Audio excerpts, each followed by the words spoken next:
తీర్థయాత్రలో సాయి వచ్చితిని, ఇంతవరకు నాకు తోడై ఉండి, ఇంతవరకు నాకు తోడై ఉండి, ఎబెనెజరువై ఉన్నావో యేసు ప్రభువా, ఎబెనెజరువై ఉన్నావో యేసు ప్రభువా, నా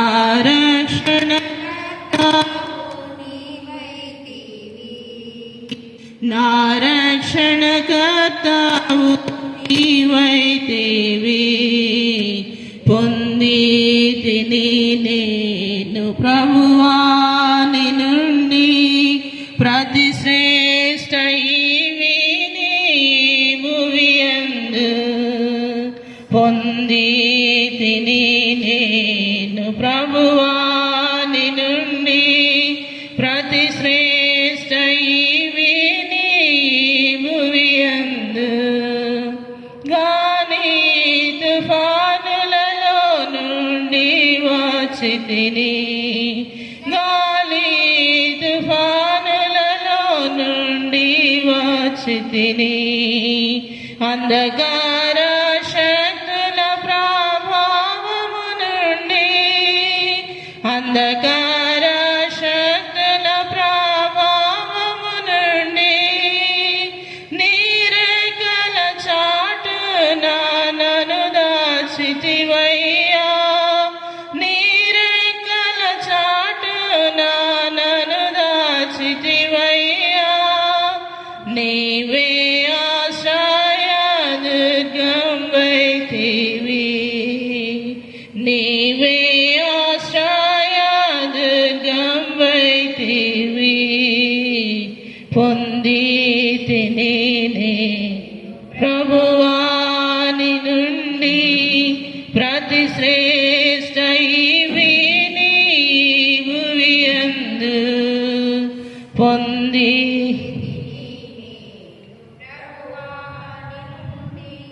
ప్రతి శ్రేష్ఠ ఈవి నీవు యందు. కష్టాద కంబులు నాకు కనుగాగా, కష్టాద కంబులు నాకు కనుగాగా, నన్ను చేరదీసి ఓదార్చితివే, నన్ను చేరదీసి ఓదార్చితివే. భయభీతి నిరాశలయందు నా ప్రభువా, భయభీతి నిరాశలయందు నా ప్రభువా, బహుగా ధైర్యము నాకు సగితివి, బహుగా ధైర్యము నాకు సగితివి. పొందితిని నేను ప్రభువా నీ నుండి ప్రతి శ్రేష్ఠ ఈవి నీవు యందు. పొందితిని నుండి ప్రతి శ్రేష్ఠ ఈవి నీవు యందు. నా దేహమందున ముళ్ళు నుంచితివి, నా దేహమందున ముళ్ళు నుంచితివి. సాతానుని దూతగా నలుగా కొట్టన్, సాతానుని దూతగా నలుగా కొట్టన్. వ్యాధి బాధలు బలహీనతలందు, వ్యాధి బాధలు బలహీనతలందు, నీ కృపను నాకు దయచేసితివి, నీ కృపను నాకు దయచేసితివి. పొందితిని నేను ప్రభువా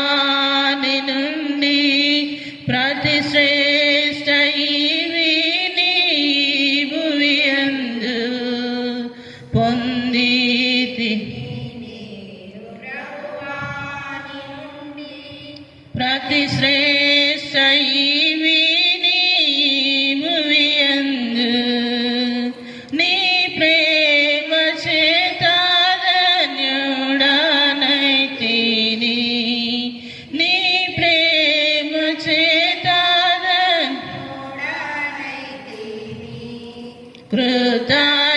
కృతజ్ఞతాస్తుతులు చెల్లించెదను కృతజ్ఞతాస్తుతులు చెల్లించెదను కష్ట పరీక్షల యందు నా ప్రభువా కష్ట పరీక్షల యందు నా ప్రభువా జయ జీవితము నాకు నేర్పించితివి జయ జీవితము నాకు నేర్పించితివి పొందితిని ప్రతి శ్రేష్ఠ ఈవి నీవు యందు పొందితిని ప్రతి శ్రేష్ఠ ఈవి నీవు యందు. పాట సంఖ్య 177, పాత పుస్తకాల్లో 175, కొత్త పుస్తకాల్లో అయితే పాట సంఖ్య 177, పాత వాటిల్లో 175. ఓ ప్రభు నీవే ధన్యుడవు ఓ ప్రభు నీవే ధన్యుడవు సృష్టి నిన్ను స్తుతించును నీ యోగ్యతను బట్టి ఉల్లాసించుచున్నది అద్భుతము నీ సంకల్పం ఉల్లాసించుచున్నది అద్భుతము నీ సంకల్పం ఓ ప్రభు నీవే ధన్యుడవు ఓ ప్రభు నీవే ధన్యుడవు స్తుతి ప్రశంస యేసునాకే క్రీస్తునందు తండ్రి సర్వం చేయు స్తుతి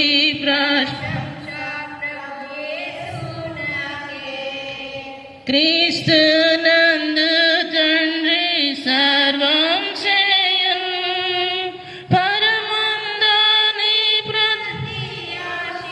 నిర్వాదం పరమందని ప్రతి ఆశీర్వాదం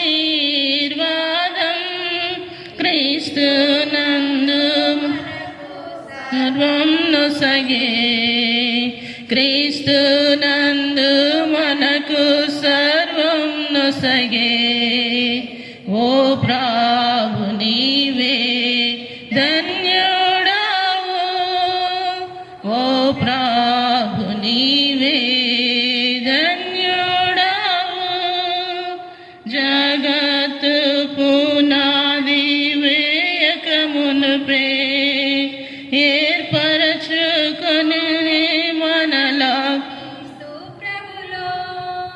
జగత్తు పునాది వేయకమునుపే ఏర్పరచుకుని మనలా క్రీస్తు ప్రభులో పరిశుద్ధులుగా నిర్దోషులు పరిశుద్ధులుగా నిర్దోషులు పరలో మనకు సాగే పరలోక దీవెనలు మనకు సాగే ఓ ప్రభు నీవే ధన్యుడవు ఓ ప్రభు నీవే ధన్యుడవు తనదు పరలోక సంకల్పము ద్వారా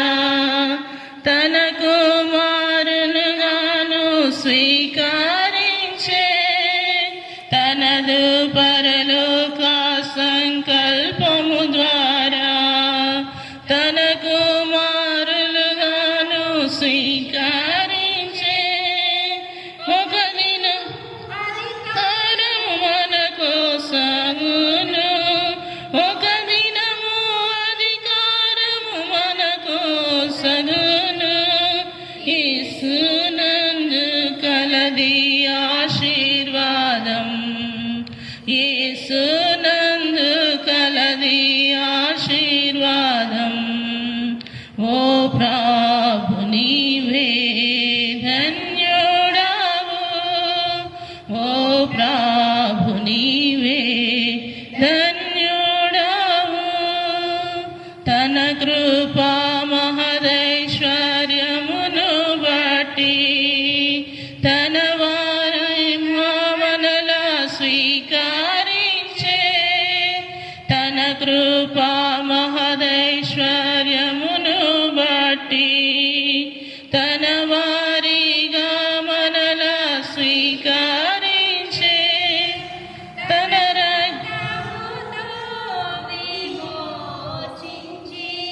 తన రక్తముతో విమోచించి క్షమ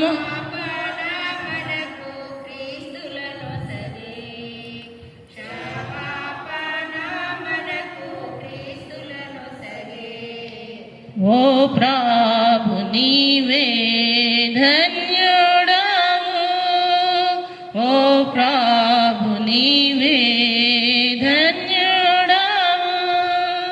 తన చిత్త మర్మములను తెలిపి కాలము సంపూర్ణమైనప్పుడు తన చిత్త మర్మములను తెలిపి కాలము సంపూర్ణమైనప్పుడు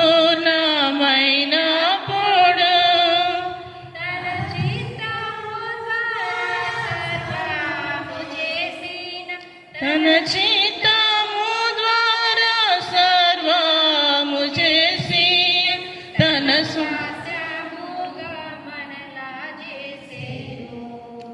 తన స్వాస్థ్యముగా మనలా చేసేను. ఓ ప్రభు నీవే ధన్యుడవు, ఓ ప్రభు నీవే ధన్యుడవు. సృష్టి నిన్ను స్తుతించెను, నీ యోగ్యతను బట్టి ఉల్లాసించుచున్నది. అద్భుతము నీ సంకల్పం ఉల్లాసించుచున్నది, అద్భుతము నీ సంకల్పం. ఓ ప్రభు నీవే ధన్యుడవు, ఓ ప్రభు నీవే ధన్యుడవు.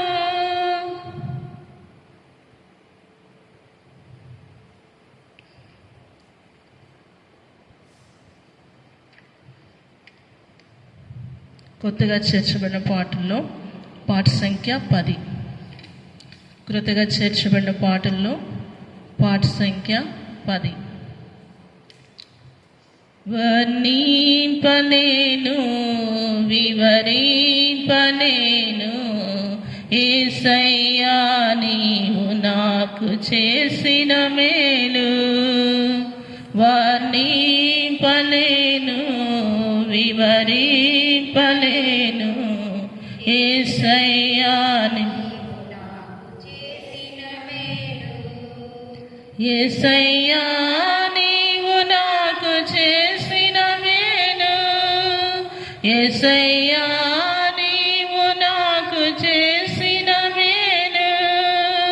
యేసయ్యా నీవు నాకు చేసిన మేలు.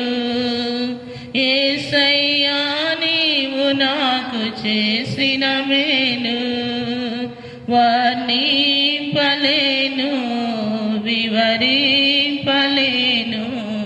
యేసయ్యా నీవు నాకు చేసిన మేలు. వర్ణింపలేను వివరింపలేను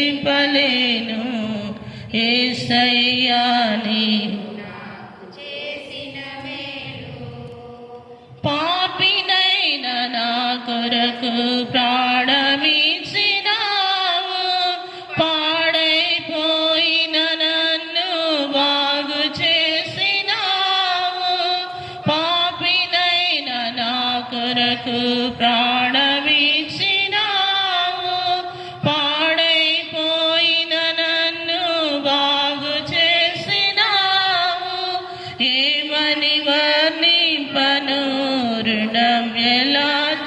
తీర్చను ఏమని వర్ణింపను రుణం ఎలా తీర్చను యేసయ్యా నీవు నాకు చేసిన మేలు యేసయ్యా నీవు నాకు చేసిన మేలు యేసయ్యా నీవు నాకు చేసిన మేలు యేసయ్యా నీవు నాకు చేసిన మేలు యేసయ్యా నీవు నాకు చేసిన మేలు యేసయ్యా నీవు నాకు చేసిన మేలు వివరింపలేను యేసయ్యా నీవు నాకు చేసిన మేలు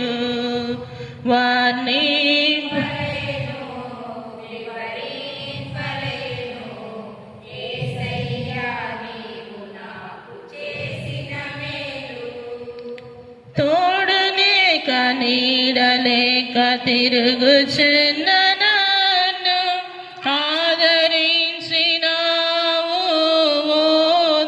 ఓదార్చినావు తోడులేక నీడలేక తిరుగుచున్న నన్ను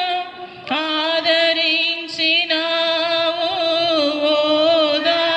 ఓదార్చినావు ఏమని వర్ణింపను రుణం ఎలా తీర్చను ఏమని వర్ణింపను రుణం ఎలా తీర్చను యేసయ్యా నీవు నాకు చేసిన మేలు యేసయ్యా నీవు నాకు చేసిన మేలు యేసయ్యా నీవు నాకు చేసిన మేలు యేసయ్యా నీవు నాకు చేసిన మేలు యేసయ్యా నీవు నాకు చేసిన మేలు యేసయ్యా నీవు నాకు చేసిన మేలు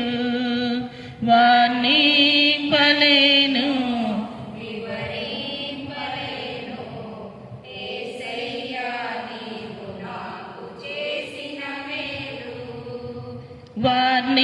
వర్ణింపలేను వివరింపలేను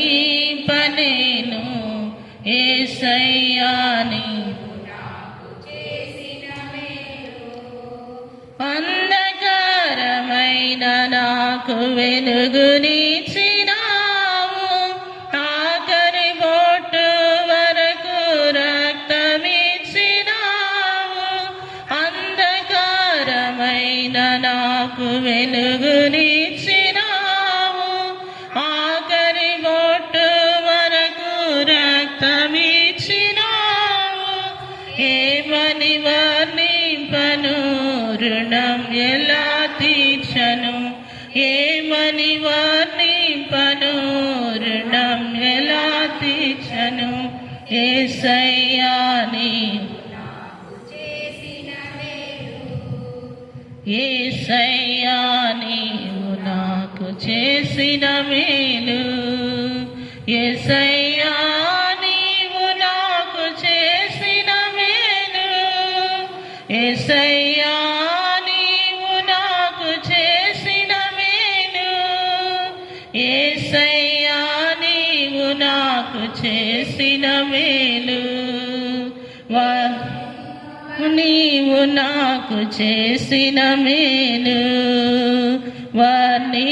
వర్ణింపలేను వివరింపలేను యేసయ్యా నీవు నాకు చేసిన మేలు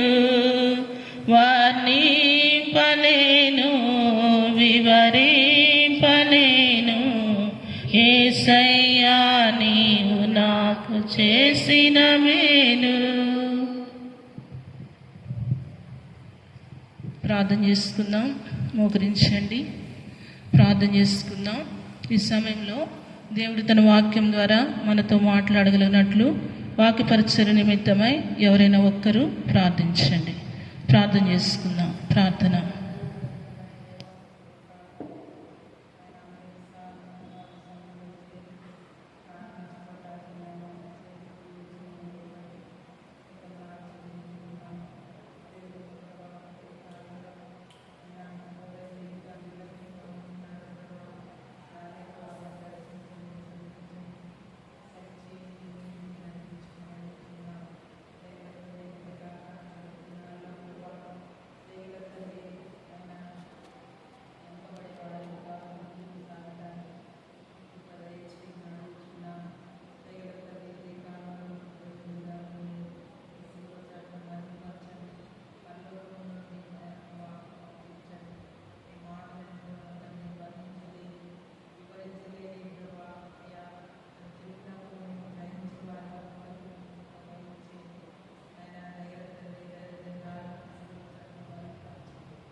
9వ అధ్యాయం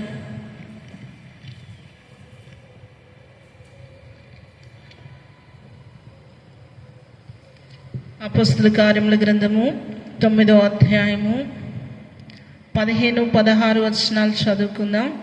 ఎవరైనా చదవండి.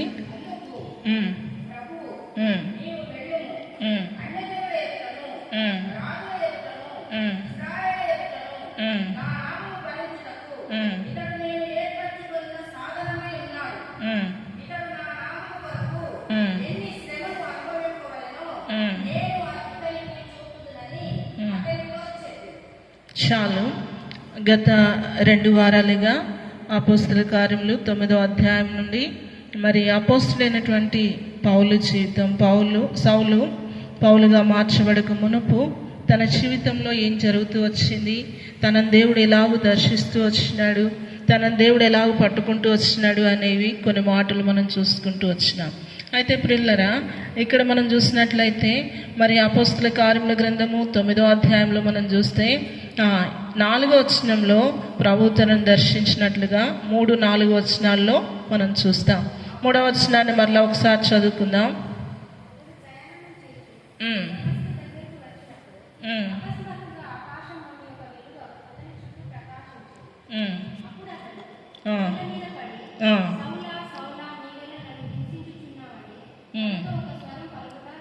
చాలు. ఇక్కడ దమస్కు మార్గం గుండా వెళుతూ ఆ దమస్కు దగ్గరికి వచ్చినప్పుడు తన జీవితంలో 2 కార్యాలు మనం చూస్తాం. మొట్టమొదటిగా ఏం చూస్తున్నాడంట, అకస్మాత్తుగా ఆకాశము నుండి ఒక వెలుగు అతని చుట్టూ ప్రకాశించాను కదా. మొట్టమొదటి అనుభవంగా ఏం చూస్తున్నామంటే ఆకాశము నుండి ఒక వెలుగు అతని చుట్టూ ప్రకాశించుట మనం చూస్తున్నాం. రెండవ అనుభవంగా మనం ఏం చూస్తున్నామంటే అప్పుడు అతడు నేల మీద పడిన తర్వాత సౌలా సౌలా నీవేళ నన్ను హింసించున్నావన్న ఒక స్వరము వినుట కనబడను. కనుక పోయిన వారం మనం చూస్తూ వచ్చినాం, ఒక క్రైస్తవుని యొక్క జీవితంలో ఈ 2 అనుభవాలు ఉండాలి. ఏ అనుభవాలు ఉండాలి? నీ ఆత్మీయ యాత్రలో, నా ఆత్మీయ యాత్రలో మొట్టమొదటిగా ప్రభు యొక్క వెలుగును చూసిన అనుభవం ఉండాలి. రెండవదిగా ఆయన స్వరాన్ని వినేటటువంటి అనుభవం ఉండాలి. మన జీవితంలో మనం పరీక్షించుకుందాం. రక్షించబడిన దినం మొదలుకొని ఆత్మీయ యాత్రలో మనం సాగిపోతూ ఉన్నప్పుడు దైనందిన జీవితంలో ఆయన వెలుగు మన వ్యక్తిగత జీవితాల మీద, మన కుటుంబాల మీద, మన సంఘం మీద ఏం కావాలి? ప్రకాశించాలి. ఎప్పుడైతే ఆయన వెలుగు మన యొక్క జీవితం మీద ప్రకాశిస్తుందో మనం దేనిలో నడుస్తాం? వెలుగులో నడుస్తాం కదా, వెలుగులో నడుస్తాం. కనుక ఆయన వెలుగును చూచేటటువంటి అనుభవం, ఆయన వెలుగును పొందుకునేటటువంటి అనుభవం నీకు నాకు ఉండాలి. రెండవదిగా చూస్తూ వచ్చినాం, సౌలా సౌలా నీవేళ నన్ను హింసించినాం. ప్రియులరా, ఈ స్వరము నీ జీవితంలో, నా జీవితంలో దినదినము క్షణక్షణము దేవుని స్వరాన్ని వినేవారంగా ఉండాలని జ్ఞాపకం చేస్తూ వచ్చిన. అందుకనే దైవజనుడైనటువంటి భక్త్ సింగ్ గారు తన అనుభవంలో నుండి ఒక పుస్తకం రాస్తూ వచ్చినాడు. ఏం రాస్తూ వచ్చినాడు? యెహోవా స్వరము కదా. ఏం రాస్తూ వచ్చినాడు? యెహోవా స్వరము అనే దాని మీద ఒక పుస్తకాన్ని రాస్తూ వచ్చినాడు. కారణం ఏంటంటే దైవజనుడు ప్రార్థనలో ఉన్నప్పుడు కొంతమంది గమనిస్తూ వచ్చినారంట. చాలాసేపు ఆయన ప్రార్థన చేసిన తర్వాత ఆమేనని మనలాగా లెగవడంట. మోకరించి ప్రార్థన చేసిన తర్వాత ఆయన చేయాలనుకున్న అంశాలన్నీ ప్రార్థన చేసి ఆమేనన్న తర్వాత కాసేపు అట్లే మౌనంగా మోకాళ్ళ మీద ఉండిపోతాడంట. ఈయన మాట్లాడటం ఆపిన తర్వాత దేవుడు తనతో మాట్లాడినప్పుడు yes lord, okay lord, yes lord, yes lord అని పలకటం చాలామంది చూస్తూ వచ్చినారు, సాక్ష్యం ఇస్తూ వచ్చినారు. నీ జీవితంలో, నా జీవితంలో ఒక నూతనమైనటువంటి ప్రార్థన జీవితాన్ని మనం కలిగి ఉండాలి.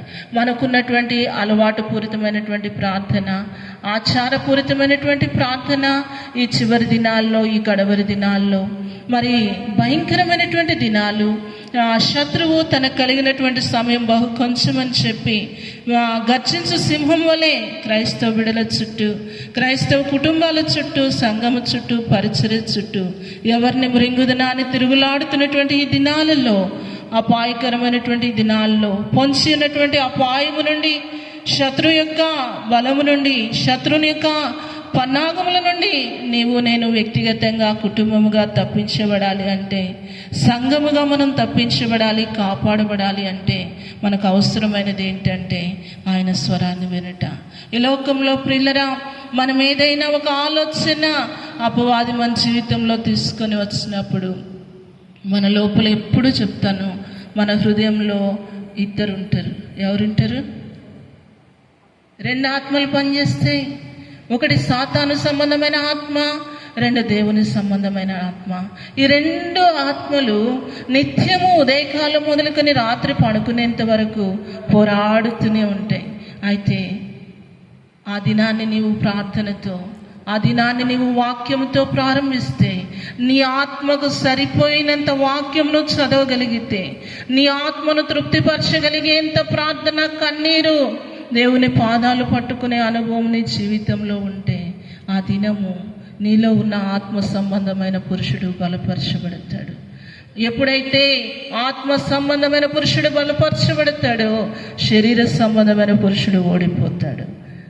ప్రార్థన చేసుకోకుండా, బైబిల్ చదువుకోకుండా, కన్నీటితో దేవుని పాదాలు పట్టుకోకుండా ఆ దినాన్ని నువ్వు ప్రారంభిస్తే ఆత్మ సంబంధమైన పురుషుడు ఓడిపోతాడు, శరీర సంబంధమైన పురుషుడు గెలిచేవాడు ఉంటాడు. కనుక నువ్వెన్ని సంవత్సరాలైంది రక్షించబడి అనే దాన్ని బట్టి సంతోషించొద్దు. మనం పాడే పాటలను బట్టి, మనం బోధించే బోధను బట్టి, మనకున్నటువంటి ఆత్మీయతను బట్టి, మనకున్నటువంటి అనుభవాన్ని బట్టి మనం సంతోషించవద్దు, గర్వించవద్దు. కానీ ఈ దినాన సౌలు కలిగినటువంటి అనుభవము మన జీవితంలో, మన దైనందిన జీవితంలో ప్రతి దినము మనం ఎక్సర్సైజ్ చేయగలుగుతున్నామా లేదా అనేది మనల్ని మనము పరీక్షించుకోవాలి. నా మట్టుకు నేను ప్రియులరా దినదినము ఇదే ప్రాక్టీస్ చేస్తాను, ఇదే నేను అభ్యాసం చేస్తాను.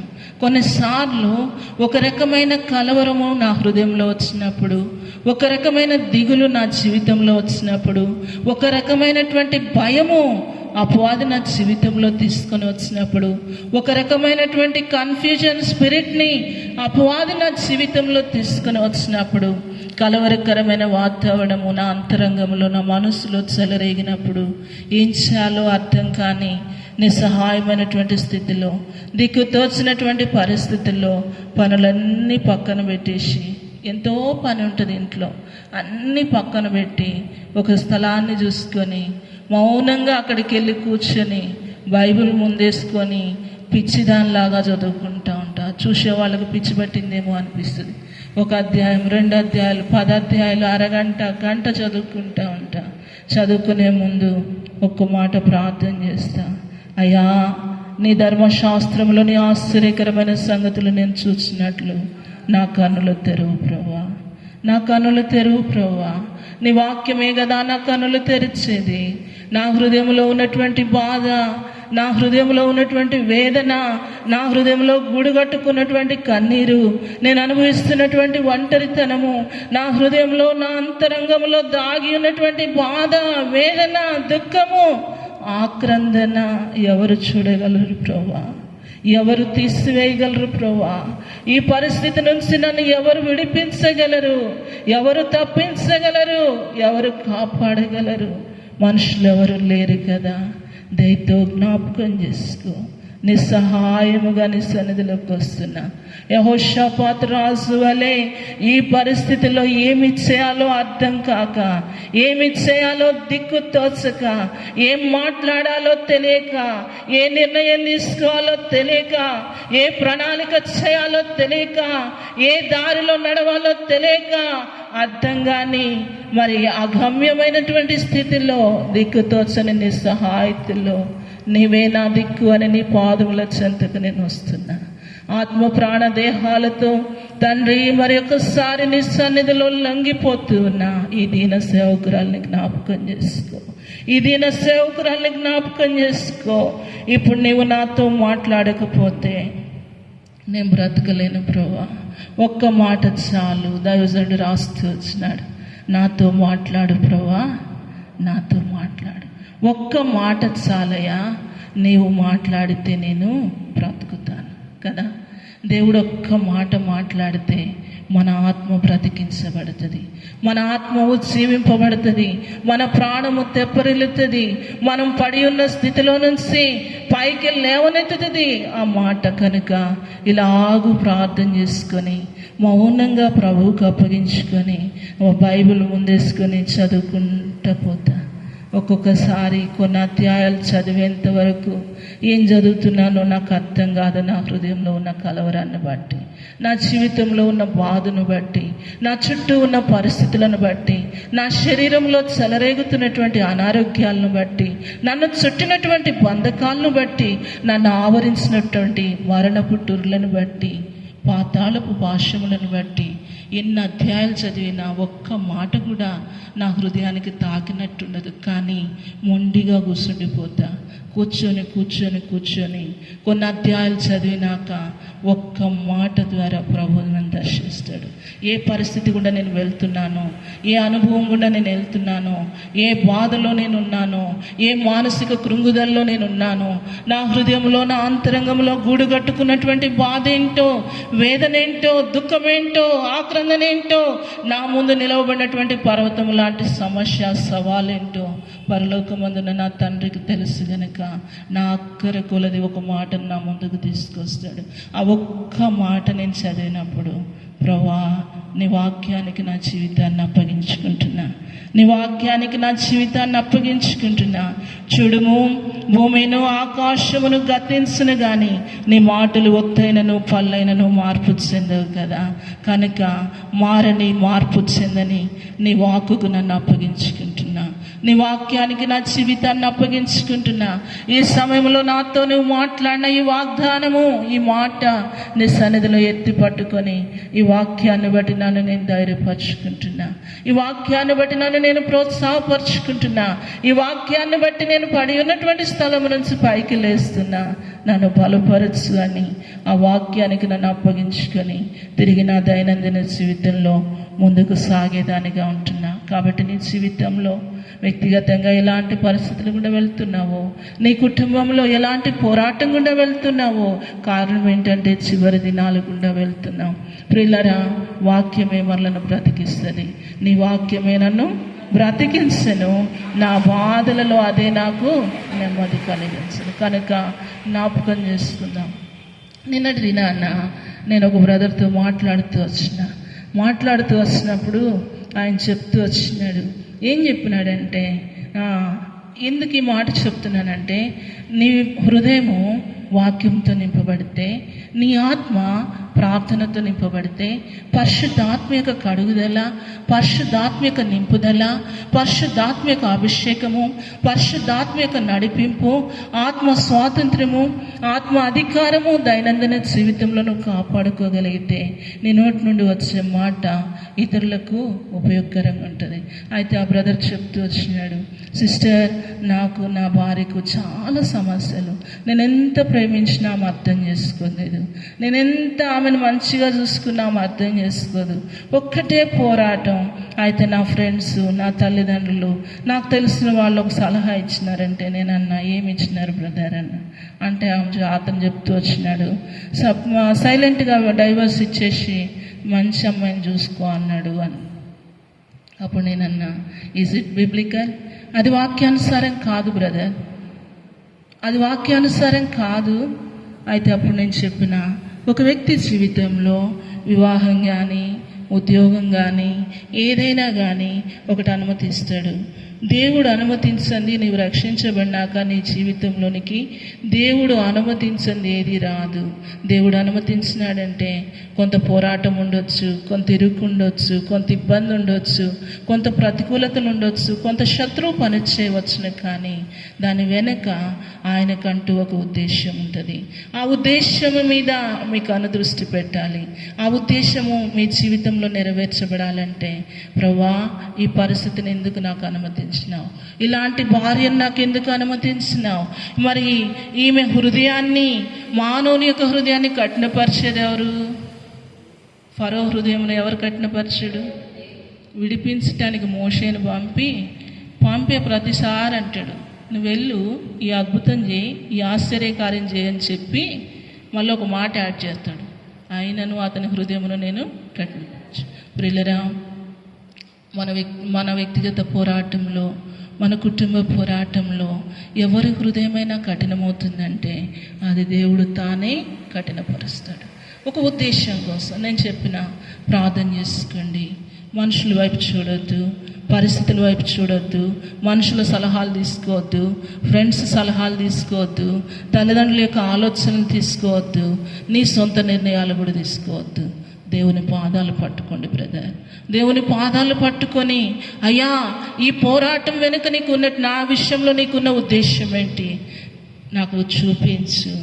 ఆ ఉద్దేశం నా జీవితంలో నెరవేర్చబడేంత వరకు నేను మౌనంగా అప్పగించుకోవటానికి కృపనిమ్మని ప్రార్థన చేసుకోండి.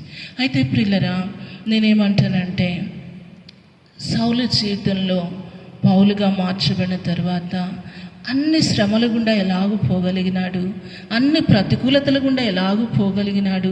రక్త మాంసాల్లో ఉన్నాడు కదా, మనలాంటి శరీరంలోనే ఉన్నాడు కదా, ఎవరూ తోడు లేరు కదా, ఆదరించేవారు లేరు కదా, ధైర్యపరిచేవారు లేరు కదా, పురికొల్పేవారు లేరు కదా.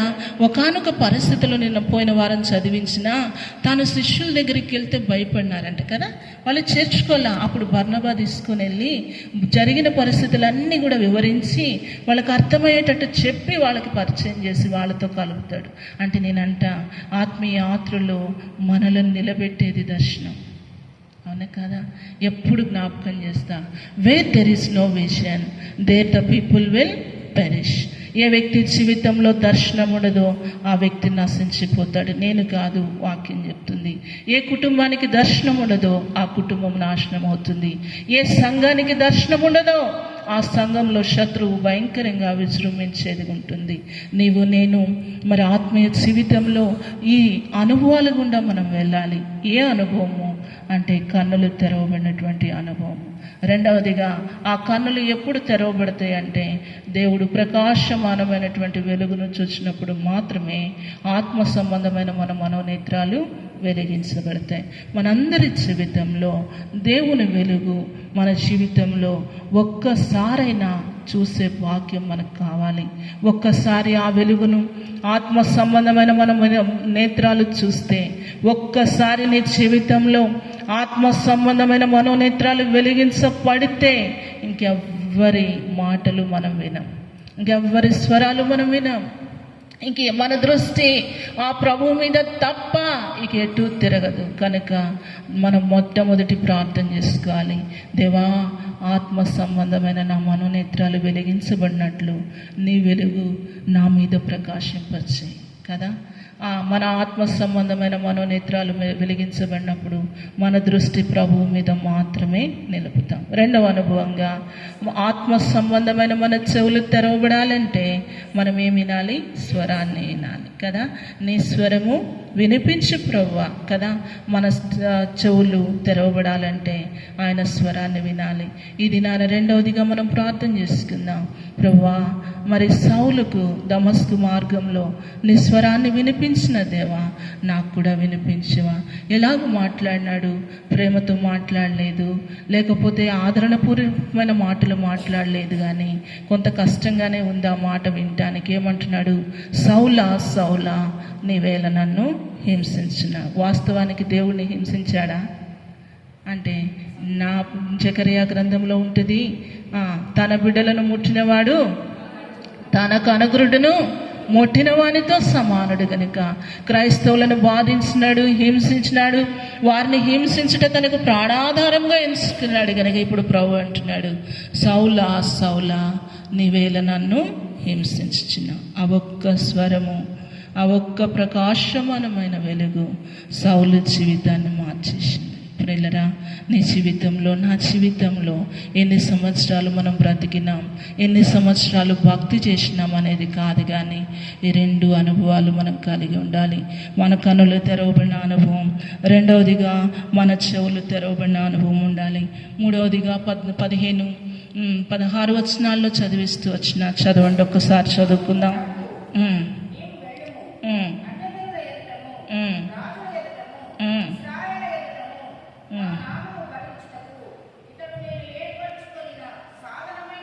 చాలు. సౌలు విషయంలో దేవుని యొక్క ఉద్దేశం ఏంటి అనేది అననీయాతో దేవుడు పంచుకుంటున్నాడు. ఏంటో తెలుసా? ఎవరి ఎదుటంట చూడండి. మొట్టమొదటిగా అన్యజనుల ఎదుటను, రాజుల ఎదుటను, ఇశ్రాయేలు ఎదుటను అతడు నా నామమును భరించుటకు నేను ఏర్పరచుకున్న సాధనం. సౌలు విషయంలో దేవుని యొక్క హృదయంలో ఉన్న ఆశ, తలంపు, వాంఛ, దేవుని యొక్క ఉద్దేశము, ప్రణాళిక అననీయాతో పంచుకుంటున్నాడు. ఆ దేవాతి దేవుడు నిన్ను నన్ను ఊరిక ఏర్పరచుకోలేదు, ఊరిక రక్షించుకోలేదు, కానీ ప్రియులరా ఒక గొప్ప ఆశతో ఏర్పరచుకున్నాడు. ఒక గొప్ప ఉద్దేశంతో, ఒక గొప్ప ప్రణాళికతో నిన్ను నన్ను పిలుచుకున్నాడు. అది నీవు అడిగినప్పుడు, నేను అడిగినప్పుడు మనకు బయలుపరిచేవాడు ఉంటాడు. ఆ ఉద్దేశం మనకు తెలియపడాలంటే మన కన్నులు తెరవబడాలి. ఆ ఉద్దేశం మనం గ్రహించాలంటే ఆయన స్వరాన్ని వినాలి. ఇప్పుడు ఎందుకు ఏర్పరచుకున్నాడో దేవుడు చెప్తూ వచ్చినాడు. రెండవదిగా కింద వచనంలో అంటాడు, చదవండి.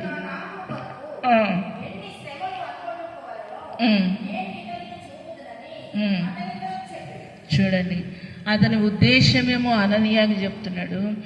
ఇంకొక మాట కూడా చెప్తున్నాడు, నా నామము నిమిత్తము అతడు ఎన్ని శ్రమలు అనుభవించాలను ఎవరు చూపిస్తాడంట? అననీయా కాదు, నేను సౌలుకు చూపిస్తా.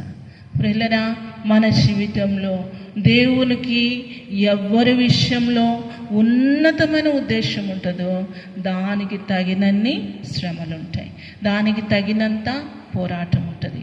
అయితే అన్యజనుల ఎదుట, రాజుల ఎదుట, ఇశ్రాయేలు ఎదుట తన నామమును భరించుటకు ఒక సాధనముగా ఏర్పరచుకున్నాడు.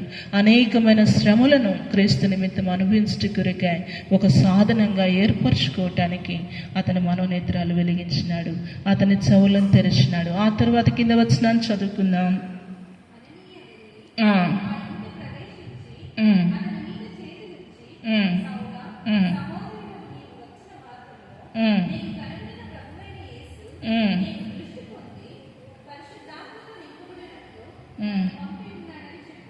చాలు.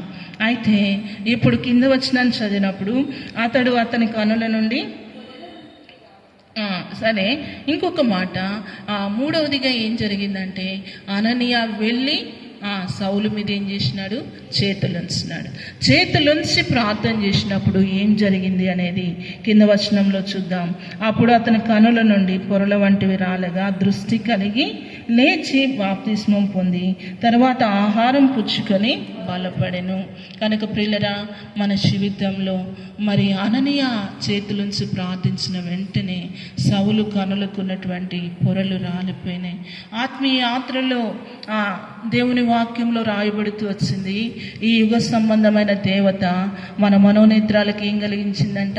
గురుడితనం, అంధత్వము అనే పొరలతో నీ జీవితాన్ని, నా జీవితాన్ని అపవాది నింపుతూ వచ్చింది. సౌలు యొక్క కనులకు ఎలాగున అంధత్వం అనే పొరలు కప్పబడుతూ వచ్చినాయో నీ జీవితంలో, నా జీవితంలో కూడా అపవాది అంధత్వం అనే పొరలతో నింపుతూ వచ్చింది. అననీయా ప్రార్థించినప్పుడు సౌలు యొక్క కనుల నుండి ఆ పొరలు ఎలాగో ఊడిపడినాయో, రాలిపడినాయో నీ జీవితంలో, నా జీవితంలో కూడా మన కనులకు ఉన్నటువంటి పొరలు ఊడుట, రాలుట, తొలగించబట్ట అనే అనుభవం మూడవదిగా ఉండాలి. అప్పుడు ఎప్పుడైతే ఆ పొరలు రాలిపోతాయో అప్పుడు మాత్రమే ఆత్మ సంబంధమైన మన కనులు తెరవబడతాయి. తర్వాత అనుభవంగా ఏం చెప్పినాను? బాప్టిజం తీసుకున్నాడు, తర్వాత ఆహారం పుచ్చుకొని బలపడినాడు. తన పై వచనంలో అంటాడు, ఆ పరిశుద్ధ ఆత్మను నీవు పొందినట్లు. ఇవన్నీ జరిగిన తర్వాత ఆయన ఏం పొందుకుంటూ వచ్చినాడు? పరిశుద్ధ ఆత్మను పొందుకుంటూ వచ్చినాడు. కనుక నీ జీవితంలో, నా జీవితంలో ఇలాంటి ప్రాసెస్ గుండా మనం వెళ్ళాలి. ఆత్మ సంబంధమైన కనులు తెరవబడి, చెవులు తెరవబడి, తర్వాత మరి బాప్టిజం యొక్క అనుభవంలోనికి వచ్చి పరిశుద్ధ ఆత్మ ద్వారా మనం నింపబడాలి. ఆటోమేటిక్గా నీ కన్నులు తెరవబడితే, నీ చెవులు తెరవబడితే, లూదియావలే మూయబడిన నీ హృదయం తెరవబడుతుంది అనేది పోయిన సిస్టర్స్ మీటింగ్లో నేను జ్ఞాపకం చేస్తూ వచ్చిన. మేము ఈ దినాన్న మనల్ని మనం పరీక్షించుకుందాం. తెరవబడిన కన్నులు కలిగిన వారంగా ఉన్నామా? తెరవబడిన చెవులు కలిగిన వారంగా ఉన్నామా? లూదియావలే మన హృదయం తెరవబడినదా? ఒకవేళ మన కన్నులు తెరవబడితే, మన చెవులు తెరవబడితే, మన హృదయం తెరవబడితే మనము సౌలు వలె ప్రార్థనా జీవితంలోనికి వస్తాం. ఎన్ని రోజులు చేసినాడంట? 3 రాత్రింబగళ్ళు అన్నపానములు పుచ్చుకొనకుండా ప్రార్థనలో ఉండను. అననీయ దగ్గరికి వెళ్ళి చెప్తున్నాడు, ఇదిగో అతడు ప్రార్థన చేసినాడు.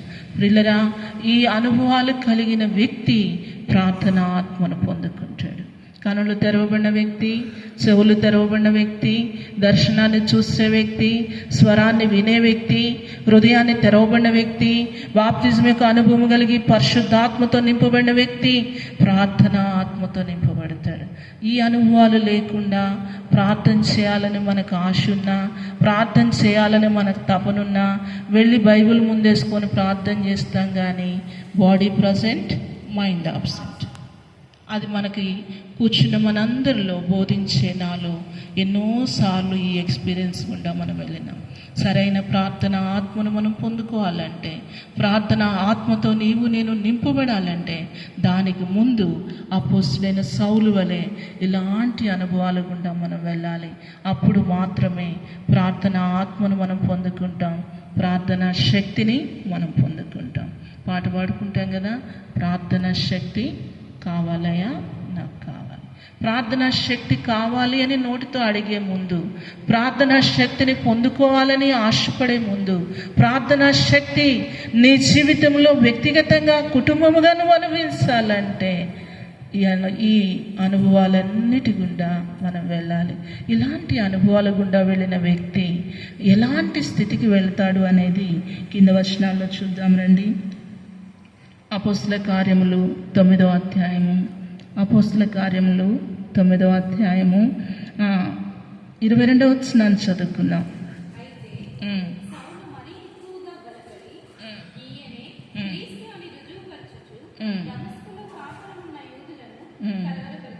చాలు. అంతకుముందు తన జీవితంలో హింసించడం ద్వారా కలవరపరిచినాడు కదా, బాధించడం ద్వారా, హింసించడం ద్వారా ఇతరులను ఏం చేసినాడంట? కలవరపరిచినాడు. కానీ ఇప్పుడు ఏం చేస్తున్నాడు? ఈయనే క్రీస్తు అని రుజువుగా ఏం చేస్తూ వచ్చినాడంట? రుజువుపరచచ్చు అక్కడ ఉన్నటువంటి యూదులందరినీ కలవచ్చు. ప్రియులారా, ఈ అనుభవాల గుండా మనం ఎప్పుడైతే వెళ్తామో, ఎప్పుడైతే ప్రార్థన ఆత్మను పొందుకుంటామో, ఎప్పుడైతే ప్రార్థనా శక్తిని పొందుకుంటామో, ఎప్పుడైతే పరిశుద్ధాత్మను మనం పొందుకుంటామో, ఆ వ్యక్తి మౌనంగా ఉండలేడు. చిన్నవాళ్ళైనా, పెద్దవాళ్ళైనా, యవనస్తులైనా వాళ్ళు మౌనంగా ఉండలేరు. వాళ్ళు కూర్చున్న స్థలంలోనైనా, వాళ్ళు నివసించే స్థలంలోనైనా అలాంటి వ్యక్తులు నశించున్న ఆత్మల కొరికై గోజాడుతూనే ఉంటారు. పని చేసుకుంటున్నా, పడుకున్నా, కూర్చున్నా, నడుస్తున్నా వాళ్ళ ఆత్మ విజ్ఞాపన చేస్తూనే ఉంటుంది. నా మట్టుకు ఇది నా సొంత అనుభవంగా నేను చెప్పగలను.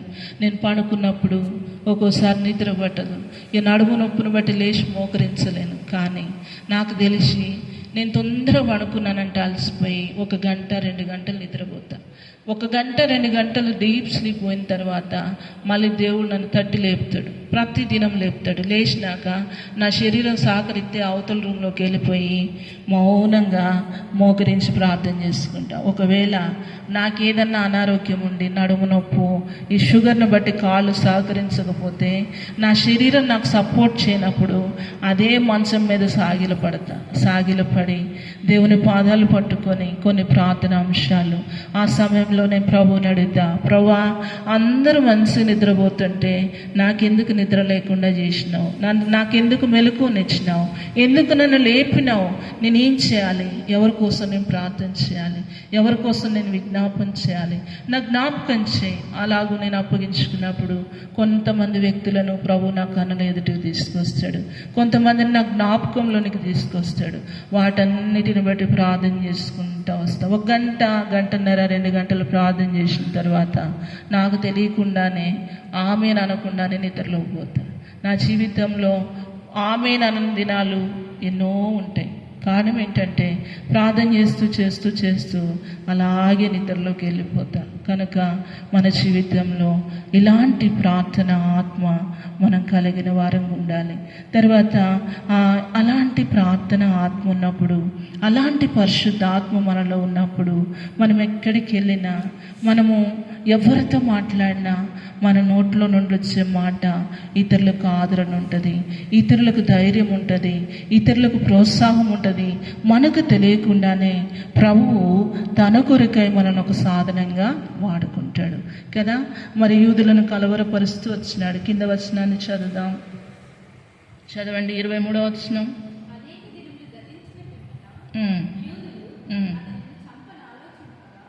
యూదులు అతన్ని ఏం చేయాలనుకున్నారు? కలవరం వచ్చింది కనుక ఇతన్ని ఏం చేయాలి? ఇక బతకనియొద్దు. కారణం ఏంటంటే ఈయనే క్రీస్తుని బలంగా రుజువుపరుస్తున్నాడు కదా. కాబట్టి ఇతని గుండా మనకు అభ్యంతరం ఉంది కనుక ఇతను చంపేద్దాం అనుకున్నారంట. అయితే కింద ఏం జరిగింది? కింద వచ్చిన చదువుకుందాం.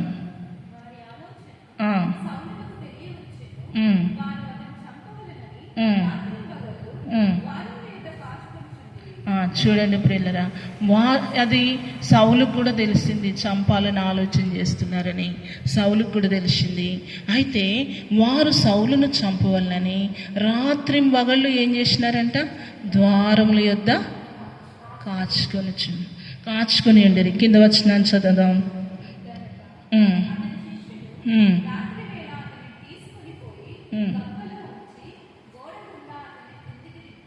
చాలు. కనుక ఇది మొట్టమొదట అతన్ని చంపని ఆలోచన చేశారని సౌలుకు తెలిసింది, ఆ ప్రాంతంలో ఉన్నటువంటి శిష్యులకు కూడా తెలిసింది.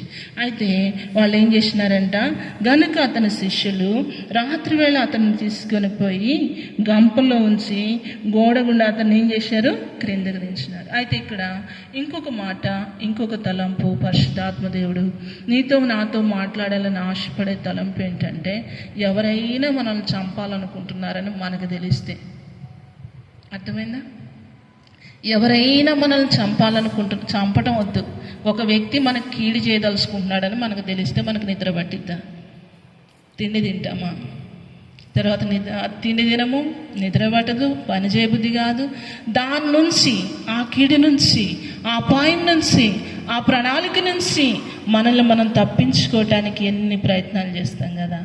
అయితే ఇంకొక ఆత్మ సంబంధమైన మర్మం ఏంటంటే, ఏ వ్యక్తి ప్రార్థనాత్మతో నింపబడతాడో, ఏ వ్యక్తి పరిశుద్ధాత్మతో నింపబడతాడో, ఏ వ్యక్తి హృదయం నిండా వాక్యం ఉంటుందో, ఏ వ్యక్తి దేవుని చిత్తంలో దేవుని సన్నిధిలో నిలబడతాడో, ఆ వ్యక్తికి తనను గురించి చంపడానికి రాత్రింబగళ్ళు ద్వారబంలో లేదా కావలి కాస్తున్నారని తెలిసిన ఆ వ్యక్తి ఏం చేయడు?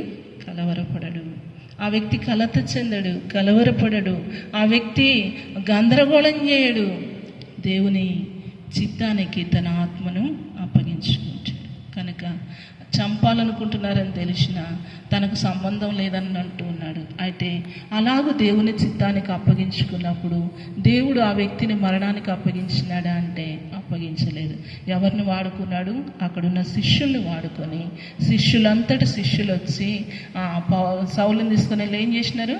గంపలో పెట్టి గోడ మీద నుంచి కిందికి దించినాడు. అంటే నేనేమంటానంటే, మన జీవితంలో ప్రభువుతో మనకు అలాంటి సన్నిహిత సహవాసం ఉంటే, అలాంటి ప్రార్థనా జీవితం ఉంటే, అలాంటి ఆత్మ నింపుదల ఉంటే, అలాంటి ఆత్మ నడిపింపు ఉంటే, అలాంటి అభిషేకం ఉంటే, దేవుడు ఏ స్థలంలో మనల్ని ఉంచినా, ఏ ప్రాంతంలో మనల్ని ఉంచినా, మనకు రాబోయే కీడు నుంచి, మనకు రాబోయే ప్రమాదం నుంచి, మనకు రాబోయే మరణం నుంచి ఎవరో ఒకరిని వాడుకొని దేవుడు తానే మనల్ని ఏం చేస్తాడు? తప్పిస్తాడు. మనం కలవరపడాల్సిన పని లేదు, మనం దిగులు పడాల్సిన పని లేదు, మనం కృంగిపోవాల్సిన పని లేదు. దేవుడు మనల్ని తప్పిస్తాడు. ఎలాగ తప్పిస్తాడు? ఒక మోసి డెలివరీ దినాల్లో అన్న హైదరాబాద్ వెళ్ళాడు. మేము మార్నింగ్ హాస్పిటల్లో అడ్మిట్ అయ్యాం. డాడీ, నేను, మమ్మీ ఉన్నాం. వాళ్ళు అన్నారు, నా బ్లడ్ పర్సంటేజ్ పడిపోయింది, బీపీ 180కి పోయింది, బ్లడ్ 6% ఉంది, తర్వాత అన్నీ కూడా అబ్నార్మల్ ఉన్నాయి. ఉమ్మనీళ్ళు 12, 13 ఉండాల్సింది 18కి పోయింది. ఎన్నిసార్లు స్కానింగ్ తీసినా బాడీ పార్ట్స్ అన్నీ వస్తున్నాయి కానీ ఫేస్ రావట్లేదు. రోహి కన్నా ముందు ఒక పాప చనిపోయింది. ఇప్పుడు ఒకవేళ ఆ నీళ్ళల్లో ఊపిరాడక బిడ్డ చనిపోతే ఎట్టా నాకు ఆపరేషన్ పడుతుంది. మళ్ళీ నష్టం.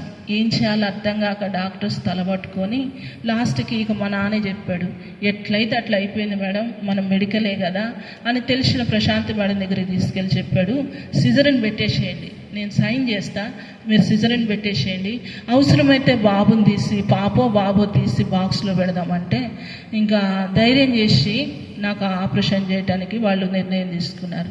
ఆపరేషన్ చేయాలంటే మరి ఉదయకాలం మధ్యాహ్నం డెసిషన్ తీసుకున్నారు, నాకు ఆపరేషన్ చేయాలి, నాకు బ్లడ్ సరిపోదు, బ్లడ్ బ్యాంక్ నుంచి వేరే వాళ్ళ బ్లడ్ తెచ్చారు. అప్పుడు మేడం చెప్పింది, నీకు బ్లడ్ ఎక్కిచ్చిన తర్వాత కొన్ని అవర్స్ మేము అబ్జర్వేషన్లో ఉంచుతాం, ఆ బ్లడ్ నీకు సెట్ అయ్యి సైడ్ ఎఫెక్ట్స్ రాకపోతే ఎర్లీ మార్నింగ్ 4కి నీకు ఇన్వా ఇచ్చి నెక్స్ట్ డే నీకు ఏం చేస్తాం, ఆపరేషన్ చేస్తాం.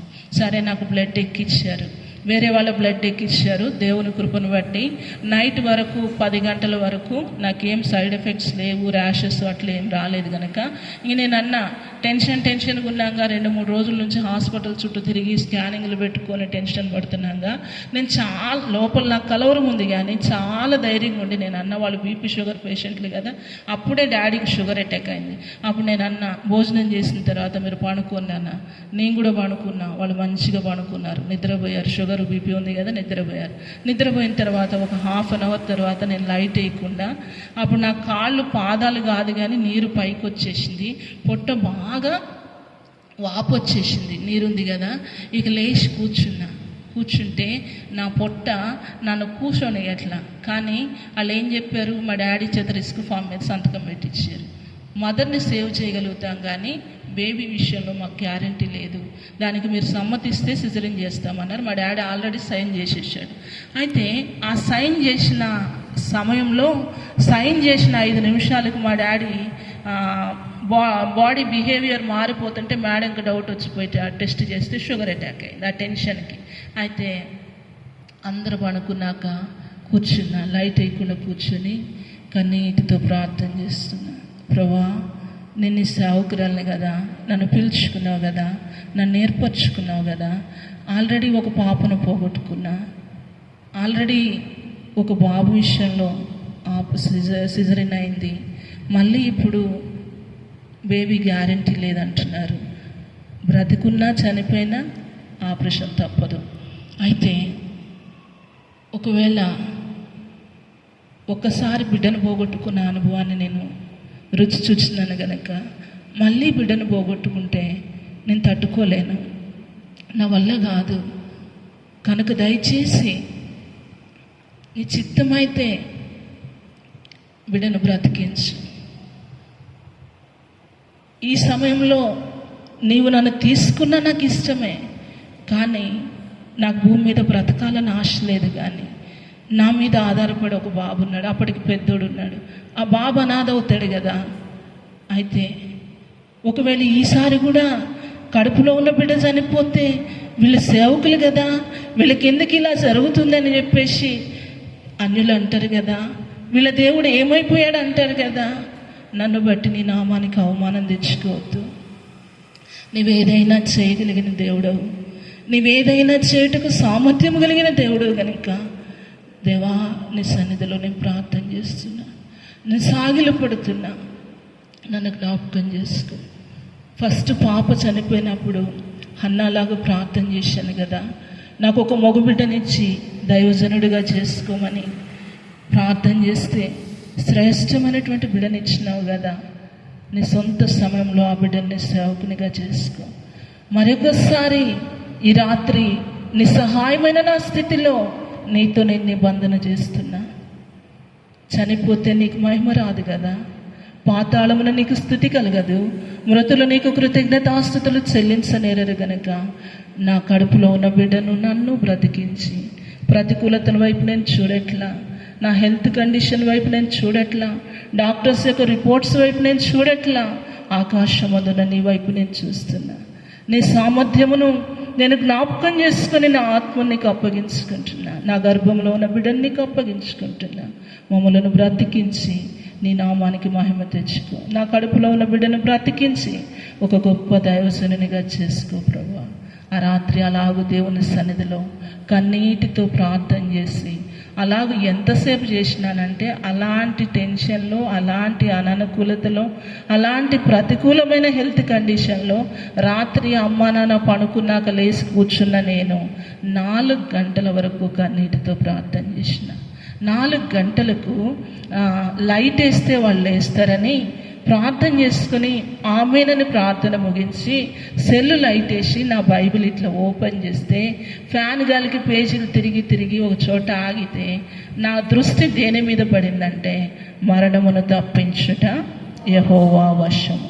ఆ ఒక్క మాట నన్ను బలపరిచింది. ఆ మాట చదువుకొని 4 గంటలకు ఇన్మా టైం చూసుకున్నా.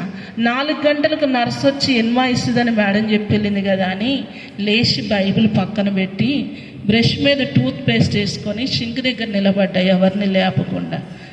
నర్స్ వచ్చి డోర్ కొడుతుంది. ఆ బ్రష్ పట్టుకొని అట్లే వచ్చి డోర్ తీస్తే నర్సు చెప్పింది, మేడం 4 గంటలకి మీకు ఇన్మా ఇవ్వమంది మేడం, మీరు త్వరగా బ్రష్ చేసుకొని వస్తే మీకు ఇన్మా ఇస్తాం. బ్రష్ చేసుకొని వచ్చిన ఇన్మా ఇచ్చారు, ఆపరేషన్ చేశారు. బాబుని ఒక 12 రోజులు ఏమో బాక్స్లో ఉంచినాం.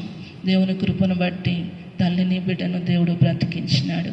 మరణమును తప్పించుట యెహోవా వశము అని మాట్లాడిన దేవుడు తన మాటను నిలబెట్టుకున్నాడు. అంత మాత్రమే కాదు, ఆ దినము నుండి ఈ దినం వరకు 9 సంవత్సరాలు ఒక డౌన్ సిండ్రోమ్ బేబీతో ఒక తల్లిగా, అది కూడా నేను ఒక హౌస్ వైఫ్ను కాదు, పరిచర్యలో ఉంటూ ఒకవైపు ఇంట్లో పనులు, ఒకవైపు బాబు, ఒకవైపు పరిచర్య, ఒకవైపు విజిటింగ్స్. ఎంత పోరాటం అంటే ఈ 9 సంవత్సరాలు బిడ్డ ఇంకా క్షేమంగా ఉన్నాడు. ఇంత డెవలప్మెంట్ నా బిడ్డకు వచ్చిందంటే సంఘము చేసిన ప్రార్థన, పరిశుద్ధులు చేసిన ప్రార్థన. అంతకు మించి ఒక తల్లిగా నాకు సమయం దొరికినప్పుడెల్లా, నాకు అవకాశం దొరికినప్పుడెల్లా దేవుని సన్నిధిలో సాగిలి పడుతూ ఉంటా. ప్రభువా, నీతో నేను నిబంధన చేసుకున్నా, ఆ బిడ్డని దైవ సేవకుడిగా చేసుకోమన్నా ఆ మాట జ్ఞాపకం చేసుకో. నీ సొంత సమయంలో ఆ బిడ్డను ఒక మంచి దైవజనునిగా నువ్వు తీర్చిదిద్దామని ప్రార్థన చేసుకుంటున్నా. కనుక నీ జీవితంలో దేవుడు నీ నుండి వెండిని కోరటం లేదు, నీ నుండి బంగారాన్ని కోరటం లేదు, నీ నుండి ఆస్తిని కోరటం లేదు, లేకపోతే వేరే ఏదో కోరటం లేదు. కానీ ఒకే ఒకటి ఏంటంటే ప్రార్థన ఆత్మను కోరుతున్నాడు. నీ వ్యక్తిగత జీవితాన్ని కాపాడుకోవటానికి నీకు ప్రార్థన ఆత్మ కావాలి. నీ కుటుంబాన్ని కాపాడుకోవటానికి నీకు ప్రార్థన ఆత్మ కావాలి. రెండవదిగా దేవుని చిత్తము నీ వ్యక్తిగత జీవితంలో, నీ కుటుంబంలో సంపూర్ణంగా నెరవేర్చబడాలంటే, శత్రువుని యొక్క కార్యాలన్నీ లయపరచబడి శత్రువు సిగ్గుపరచబడాలంటే ప్రార్థన ఆత్మతో మనం నింపబడాలి. ఇలాగూ సౌలు వలె మరణం మన కనుల ఎదుట సవాలు చేస్తున్నా కూడా మనం దేవుని ఆత్మకు, దేవుని యొక్క పాదముల చెంత మన జీవితాన్ని అప్పగించగలిగితే ప్రతి పరిస్థితిని దేవుడు తప్పిస్తాడు.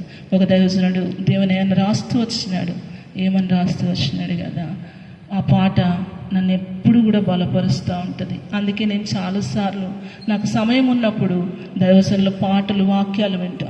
మరణము నన్నేమి చేయగలదు, పరిస్థితి నన్నేమి చేయగలదు. మరణము సౌలు వలె అలాంటి అనుభవంలో కూడా మనం వెళ్ళి ఆ ప్రార్థన ఆత్మను పొందుకొని, ఆ యొక్క పరిశుద్ధాత్మను పొందుకొని దేవునితో సమీపంగా మనం వెళ్ళి ఆయనతో మన ఆత్మ అంటుగట్టబడినప్పుడు మరణమే మన ముందు నిలిచి సవాలు చేసినా మనల్ని ఏమీ చేయలేదు. మన చుట్టూ ఉన్న పరిస్థితులు మనల్ని తాకలేవు, ఉంటాయి కానీ అవి మనల్ని తాకలేవు.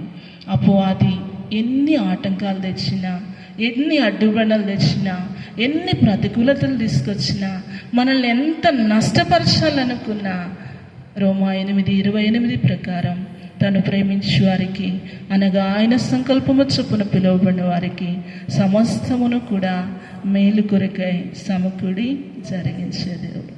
ఇది నా వ్యక్తిగత జీవితంలో, నా కుటుంబంలో గత 13 సంవత్సరాల సంఘంలో, సేవలో, పరిచర్యలో దేవుడు అక్షరాల నెరవేర్చినాడు. నేను అనుకున్నా, మా అమ్మ చనిపోయినప్పుడు, అన్ఎక్స్పెక్టెడ్గా చనిపోయినప్పుడు మేము అనుకున్నాం, దేవుడు ఎందుకు ఇలా చేసినాడు, కనీసం ఆయన నా తల్లి మరణాన్ని నాకు తెలియచేయలేదే, ఎందుకు ప్రభువా ఒక్క మాట కూడా చెప్పకుండా నా తల్లిని తీసుకున్నావు, ఇలాగ బాధపడుతూ వచ్చిన. కానీ ప్రతి కీడు వెనుక మేలును దాచించే దేవుడు. మా అమ్మ మరణం ద్వారా మా చెల్లి కుటుంబాన్ని కడుతూ వచ్చినాడు. మనం ఊహించని కార్యాలు. లోకం అనుకుంటుంది అది మనకు కీడని, శత్రువు అనుకుంటుంది నేను జయించినానని. కానీ మన దేవుడు ఎలాంటి వాడు అంటే కీడులో కూడా మేలును దాచించే దేవుడు. ప్రతి నష్టం వెనుక ఆయన ఒక మేలును దాచించుతాడు. ప్రతి కీడు వెనుక ఒక మేలును దాచించుతాడు. రోమా 8:28 నువ్వు నమ్మగలిగితే, అది నీ జీవితానికి నీ కుటుంబానికి నువ్వు అన్వయించుకోగలిగితే, ఆయన ప్రేమించే వారికి, ఆయన సంకల్పం చొప్పున పిలువబడిన వారికి అది ఏదైనా, అనారోగ్యమైన, కీడైన, నష్టమైన, ఒకవేళ మరణమే అయినా కూడా సమస్తమును కూడా సమకూడి మేలు కొరకై జరిగించే దేవుడు. కనుక ఇది నాన్న ప్రార్థన చేసుకుందాం. ప్రభువా నా కన్నులు తెరవ్వా, ప్రభువా నా చెవులు తెరవ్వా, లోదియా వలె నా హృదయాన్ని తెరవ్వా. సౌలును నీ ప్రార్థన ఆత్మతో నింపినట్లు నన్ను నింపువా. సౌలును నువ్వు బలపరిచినట్లు నన్ను బలపరచువా. నేను కూడా నీవు అనుమతించిన పరిస్థితుల్లో నీ మీద ఆధారపడుతూ నీ కొరకు బ్రతకటానికి నాకు సహాయం చేయమంటే, సౌలుకు సహాయం చేసిన దేవుడు నీకు నాకు సహాయం చేస్తాడు. మోకరించండి, ప్రార్థన చేసుకుందాం. ఆ రీతిగా వాక్యానికి మన జీవితాన్ని అప్పగించుకొని ఒకరి తర్వాత ఒకరం కొంత సమయం ప్రార్థనలో గడుపుదాం. మోకరించండి, ప్రార్థన చేసుకుందాం. ప్రార్థన.